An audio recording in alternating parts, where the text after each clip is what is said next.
l'indépendance, cha-cha, Tozumiye. Onipanda, cha-cha, Tozumiye.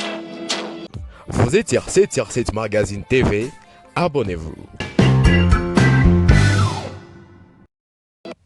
Sur la place échangeur de Limité, le reste de Patrice Emery Lumumba repose dans la terre de ses ancêtres. Sa statue sur son mausolée, bras levés vers la Tchangou. Peut-être une manière de célébrer la victoire sur le force ennemi. Combattants de l'indépendance, aujourd'hui victorieux, je vous salue au nom du gouvernement congolais. Patrice Emery Lumumba, un homme dont l'histoire est à jamais attachée à la RDC pour son combat. L'endroit où d'autres personnes craignaient de parler, de réclamer, aujourd'hui nous sommes indépendants grâce à lui.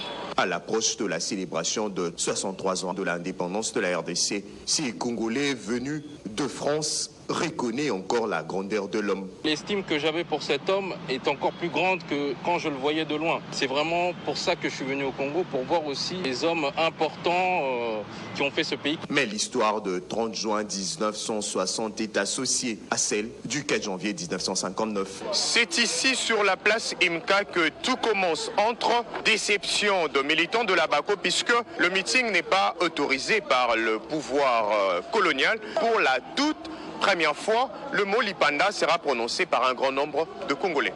Lieu mythique pour ces anciens qui gardent encore la nostalgie de cette période. Il y a eu des morts, il y a eu des blessés.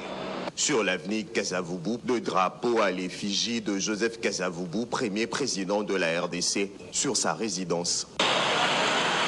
63 ans après, que retenir de l'indépendance du Congo-Kinshasa? Nous étions entre les mains des Belges. Maintenant, nous sommes souverains. Du parti unique à la démocratisation de l'espace politique et de l'organisation des élections comme mode d'accession au pouvoir en passant par l'alternance pacifique au sommet de l'État, la RDC, 63 ans après, place le curseur vers son développement.